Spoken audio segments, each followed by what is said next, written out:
एक छोटे से गांव में पहाड़ियों के बीच बसा हुआ आर्यन नाम का एक नटखट लड़का रहता था। एक दिन अपनी दादी के पुराने घर की अटारी में खेलते हुए उसे एक पुरानी जंग लगी कढ़ाई मिली। पहली नजर में ये साधारण लग रही थी, लेकिन उससे निकलती हल्की चमक ने आर्यन का ध्यान खींचा। दादी, ये पुरानी कढ़ाई यहाँ क्यों रखी है? अरे ये साधारण कढ़ाई नहीं है, ये जादुई कढ़ाई है। इसे केवल सच्चे दिल वाले लोग ही इस्तेमाल कर सकते हैं और ये उनकी मनोकामनाओं को पूरी करती है। आर्यन की आंखों में चमक आ गई।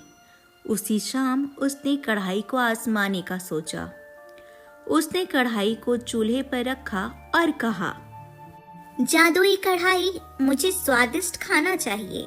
अचानक कढ़ाई हिलने लगी और कुछ ही पलों में उसमें गरम गरम बिरयानी, कुरकुरे, समोसे और रसीले आमों से भरी प्लेट तैयार हो गई। गांव में ये खबर आग की तरह फैल गई।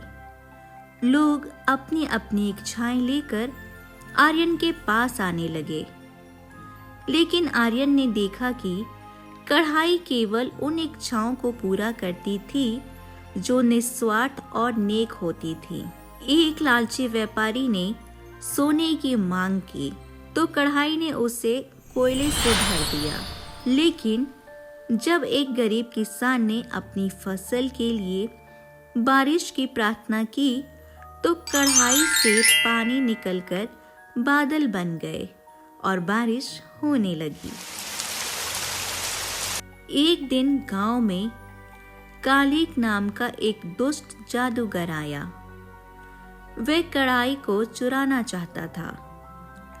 उसने खुद को एक साधारण यात्री के रूप में प्रस्तुत किया और आर्यन को धोखा देने की कोशिश की।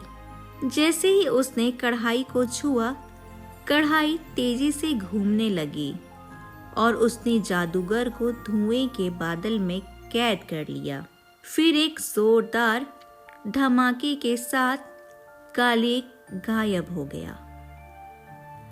गांव वालों ने आर्यन की बहादुरी और कढ़ाई की समझदारी की सराहना की। आर्यन ने महसूस किया कि कढ़ाई की शक्ति बहुत बड़ी थी। इसे संभालना आसान नहीं था। उसने कढ़ाई को वापस अटारी में रख दिया, यह वादा करते हुए कि इसे केवल जरूरत पड़ने पर ही इस्तेमाल करेगा। इस तरह जादुई कढ़ाई गांव की एक गुप्त रक्षक बन गई, जब तक कि कोई और सच्चा दिल वाला इसे फिर से ना ढूंढ ले।